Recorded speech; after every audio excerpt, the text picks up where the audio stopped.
শুভ সকাল বন্ধুরা, আমি আবার হাজির হয়ে গেছি তোমাদের সামনে আরও একটা নতুন ভিডিও নিয়ে।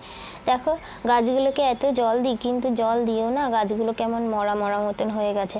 এই গাছগুলোতে কত সুন্দর ফুল ফুটেছিল, কিন্তু এখন দেখো জল দিই আমি 2 বেলা করেই, কিন্তু সেভাবে গাছগুলো বাড়ছে না।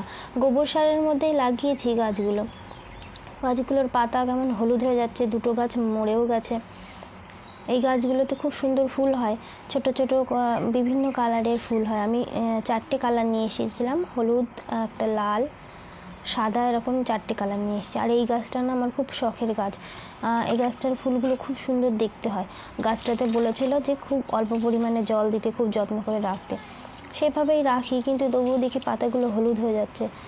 তো সকালবেলা এই ফুল গাছের জল দেওয়াটা আমার একটা কাজ। সকালবেলা যখন ছাদে আসি জামাকাপড়গুলো মেলতে, তখনই একবারে জল দিয়ে যায়, আবার সন্ধেবেলা দিই। গাছগুলোকে গোড়াতেও জল দিলাম, আর একটু ওপর দিয়ে ভিজিয়ে দিলাম, দেখি কি হয়। এই ফুল গাছগুলোর নাম আমি বলতে পারবো না, শুনেছিলাম কিন্তু না, এখন আমার ঠিক মনে নেই। এগুলো সব কৃষি মেলা থেকে কেনা। হ্যালো গাইস, কেমন আছো তোমরা সবাই? আশা করি তোমরা সবাই খুব ভালো আছো, আর আমিও ভালো আছি। তো আমি এখন কাটবো চুল, কেননা গরমে ভীষণ অস্বস্তি লাগছে। তাই আমি তো যেহেতু পার্লারে যাই না, তো একা একাই কাটবো। আর আমাদের বাড়িতে কেটে দেওয়ার মতনও কেউ নেই, আমার একা একাই কাটতে হবে। তো যাই হোক, এখন কাটি, কারণ গরমের ভিতরে ভীষণ অস্বস্তি লাগছে। চুলগুলো না ছাড়তে পারি, আর আমার চুলগুলো ভালোও না, তেমন ঘনও না, আর পাতলা পাতলা চুল হুড় হুড় করতে থাকে, বিরক্তি লাগে। তো চুলগুলো কেটে একটু ছোট করে ফেলবো। তো তোমরা দেখো কীভাবে আমি কাটি।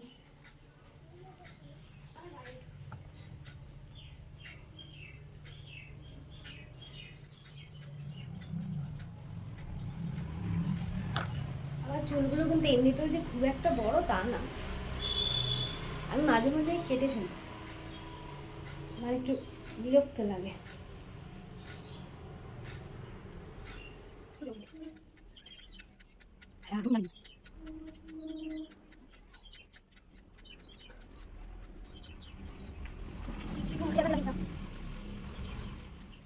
চুল যদি ঘন হয়, ভালো হয় না, তাহলে যেমন করেই বাঁধো না কেন ভালো লাগে। আর যদি গোছে না থাকে না, যদি পাতলা চুল হয়, কোনোভাবেই জানি বেঁধে শান্তি পাওয়া যায় না। তো আমার চুলগুলো হয়েছে ওই রকম পরিস্থিতি, ওই জন্য আমি চুল আর বড় করি না, ওই কোনো রকমে মানে রাখি একটু ছোট করে, যাতে করে একটা ক্লিপ দিয়ে রাখা যায় আর কি, নাহলে না ভালো লাগে না। তো মাঝে মধ্যেই আমি কেটে ফেলি এইভাবে। চুলগুলোতে একটু অ্যালোভেরা লাগিয়ে নিলাম, আর প্রথমে 2 সাইড দিয়ে একটু কেটে নিলাম, নিয়ে মাঝখানটা একটুখানি কেটে তারপরে গোড়াটাকে ধরে, মানে চুলটাকে উল্টে গোড়াটাকে একটু ধরে কেটে নেব। আর না হলে পাতলা পাতলা চুলগুলো বেঁকে বেঁকে যায়, ভালো লাগে না দেখতে, সেই কারণেই এরকমভাবে কাটা। কেউ কেটে দিলে একটু ভালো হয়, বোঝা যায় কেমন কি হচ্ছে না হচ্ছে। নিজে নিজে কেটে তো আর বোঝা যায় না, তা কী করবো বলো। আমাদের বাড়িতে কেটে দেওয়ার মতো কেউ নেই, মা তো চুল কাটা পছন্দ করেই না, কাটছি জানলেই রাগারাগি করবে। মেয়েদের কিন্তু চুলের জন্য অনেকটা সৌন্দর্য হয় আর কি, চুলটা থাকলে বেশ সুন্দর লাগে, কিন্তু সবার কপালে সেটা হয় না। যেমন আমার চুলের খুব শখ, কিন্তু কী করবো, চুল ভালো না আমার একদম। এখন এই ছোটো করে রাখলাম, একটা ক্লিপ দিয়ে টিক্কি ঢাকায় বেঁধে ধুয়ে দেবো, গরমে সুবিধা হবে। আমার এই চুল কাটার পদ্ধতিটা তোমাদের কেমন লাগলো তোমরা কিন্তু আমাকে মা স্কুলে জানিও গেছে, কিন্তু। এই সুযোগে চুলটা কাটছি আর কি। মা যদি এসে দেখে, রাগারাগি শুরু করবে। মা চুল কাটা পছন্দ করে না, কিন্তু গরমে আমার তো সহ্য হচ্ছে না, ওর জন্যই কাটলাম চুলগুলো। আমার তো মনে হচ্ছে একটু ছোটো করে ফেলি, কিন্তু চুলগুলো একদম বিচ্ছিরি, আমার একদম ভালো না, পাতলা চুল। দেখো তো কেমন লাগছে।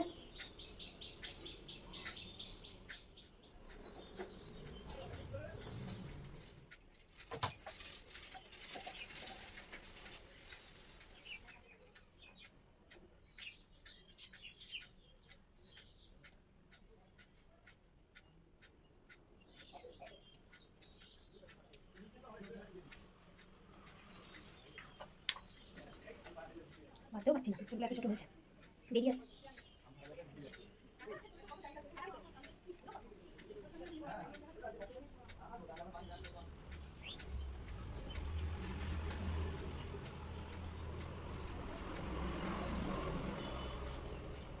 আর বন্ধ কদিন পরে গরমে কী করবো বলো?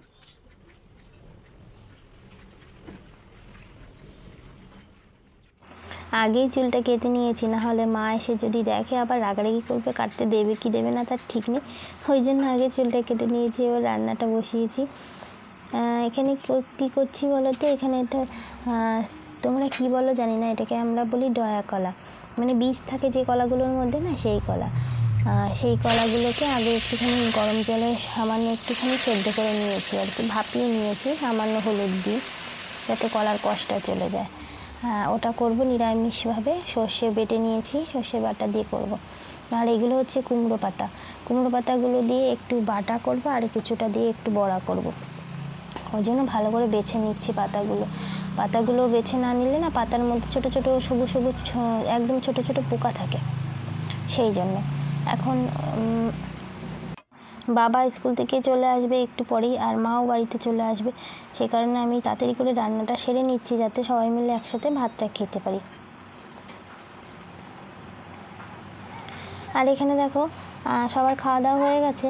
খাওয়া দাওয়া হয়ে গেলে বাবা এখানে খেলা করতে শুরু করে দিয়েছে, বাবার দলবল নিয়ে রোদে রোদে ঘোরার চাইতে আমি বললাম যে ক্যারাম বোর্ডটা খেলা। আর আমি এখানে দেখো শাকটা বসিয়েছি, এটাকে ভেজে একটু বাটা করব।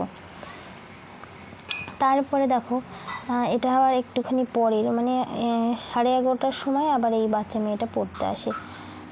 আমার বললাম না এখন 3বার পড়াতে হয়, সকালে পড়িয়েছি, মাঝখানে এবার উঠে একটু রান্না বান্না করে খেয়ে দিয়ে নিয়েছি, তারপরে আবার এখন পড়াচ্ছি।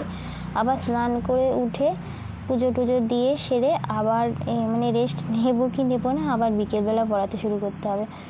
তো এই মেয়েটা না ভীষণ স্পেলিংয়ে ভুল করে, স্কুল থেকে যে বোর্ডে পাঠিয়ে দিয়েছে সেগুলো দেখে দেখে লিখে নিয়ে এসছে, তবুও কোশ্চেনটার মধ্যে অনেক স্পেলিং ভুল, তাই আবার একটু বকাঝকা করছিলাম ওকে। বাচ্চাদের একটু বকাঝকা না করলেও হয় না, তো ওকে এটা দেখিয়ে দিচ্ছি। এদিকে আবার বাবাও রয়েছে, বাবা থাকলে আমার একটু টেনশন হয়, মানে ওকে টাইম মতন স্নান করানো, খাওয়ানো। ওই যে ঘরে গেছে, ঘরে বসে টিভি দেখছে, আর একজন আসলো খেলার জন্য। আর এই 3বার পড়াতে গিয়ে না আমি একদম টাইম পাই না, টাইমের ভীষণ মানে অসুবিধা হয়ে যায়। 3বার 2 ঘন্টা করে 6 ঘন্টা আমার শুধু পড়ানোর পেছনেই কেটে যায়, তাহলে অন্য কাজ কখন করবো বলো।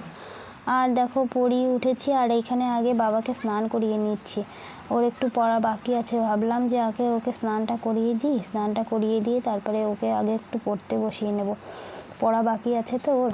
দিদি বলেছে যে পিঙ্কি ওটা পড়াটা করিয়ে দিস, ওই জন্য। দেখো কি দুষ্টুমি যে করে না ও, আমার কাছে যে ওর কত বায়না।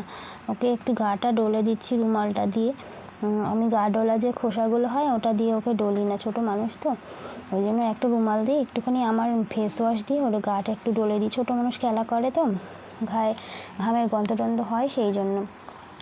কি দুষ্টুমি করে দেখো, এখানে যদি দিদি হতো দিই তো পিঠের বাড়ি দুম দুম করে দুটো বাড়ি, কিন্তু দেখো কি হচ্ছে, দেখো তোমরা এত দুষ্টু বলার মতো না। দেখো ওর দুষ্টুমিগুলো দেখলে হাসিও পায়, রাগও হয়, কী যে করবো আমি বুঝি না। জল ঘাটার মাস্টার দেখো, আমি যদি কাছে না আসি না, ও যে কতক্ষণ ধরে স্নানটা করবে তার ঠিক ঠিকানা নেই, এমনিতেই ঠান্ডা লেগেছে, তার ভিতরে দেখো জল ঢেলেই যাচ্ছে, ওর কোনো হেলদোল নেই। আমি যদি বলি বাবা ওঠ আর করিস না, ও শুনবেই না, আমি যতক্ষণ না এসে ওকে ওঠাবো ততক্ষণ এরকমই করতে থাকবে।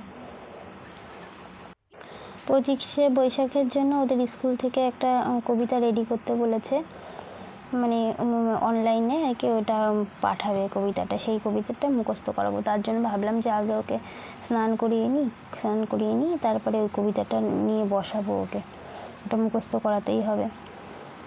বাচ্চা কাচ্চা থাকলে কীভাবে যে টাইমটা চলে যায় বোঝাই যায় না, অথচ যখন বাবা আমাদের বাড়িতে আসে না তখন জানি সময়টাই কাটে না, কাজ করি কিন্তু তা জানি মানে সময় কাটে না। স্নান করিয়ে তো নিয়ে এসেছি, কিন্তু এবারটা পড়ানোটা যে কি ডিফিকাল্ট ব্যাপার, তোমাদের সাথে কি বলবো, কত যে ময়াম লাগাতে হয় আমার। আর শুধু বায়না, তাহলে এটা করলে ওটা দেবে তো মিমি, ওটা করলে সেটা দেবে তো মিমি, অনেক রকম বায়না শুনতে হয় আমার। তারপরে এখন এই যে একটু বোঝাচ্ছি বই পড়ানোর জন্য, দেখি বসেছে বইটা নিয়ে, আবার বলছে জল খাবো, জল দাও, এই করো, কত কিছু। পড়তে বসলে খিদে পায়, টয়লেট পায়, জল তেষ্টা পায়, পটি পায়, কত কিছু পায়। আর আজকে না সকালবেলা ওকে আমার দাদা আনতে গিয়েছিল স্কুল থেকে, তো বায়না করে দাদার কাছ থেকে চিকেন স্যান্ডউইচ খেয়েছে আর ফ্রুটি খেয়েছে, সকালে আর কিছু খায়নি ওটা খেয়ে। তো মা আবার ওর জন্য আবার একটু খিচুড়ি করেছিল, খিচুড়ি আর ডিম সিদ্ধ, তো সেটা এখন দেব। ও না আবার সব কিছু খায় না, খাওয়া দাওয়া নিয়ে খুব বায়না করে। তো ভাবলাম ওকে খাইয়ে দিয়ে একটু করে ওকে ঘুম পাড়িয়ে দেবো, না হলে না সন্ধেবেলা বই পড়তে পারবে না, ঘুম পেয়ে যাবে। আর ছোটো মানুষ তো একটু রেস্টেরও তো দরকার আছে, সেই জন্য ওকে খাইয়ে দেবো। ওকে খাইয়ে দিয়ে তারপরে আমি স্নানে যাব। আর দেখো এখানে ও যদি নিজে হাতে খায় তাহলে কি করবে জানো, পুরোটা খাবে না আর ছড়িয়ে ছিটিয়ে রাখবে, বিচ্ছিরি অবস্থা করবে। তাই ভাবলাম ওকে আগে খাইয়ে দিই, আবার দিতে দেবে না, বলে না আমি বড় হয়ে গেছি না। তাও আমার নিজে হাতে খেলে আমার যদি মন ভরে না, তাই ভাবলাম যে ওকে খাইয়ে দিই। তো এখন ওকে খাইয়ে দেবো, খাইয়ে দিয়ে তারপরে আমি স্নানে চলে যাব। তো আজকের ব্লগটা এই পর্যন্তই বন্ধুরা। কেমন লাগলো তোমাদের তোমরা কমেন্টে আমাকে অবশ্যই জানাবে। যদি ভালো লাগে লাইক শেয়ার করবে। আমি আবার হাজির হয়ে যাব তোমাদের সামনে আরও একটা নতুন ভিডিও নিয়ে।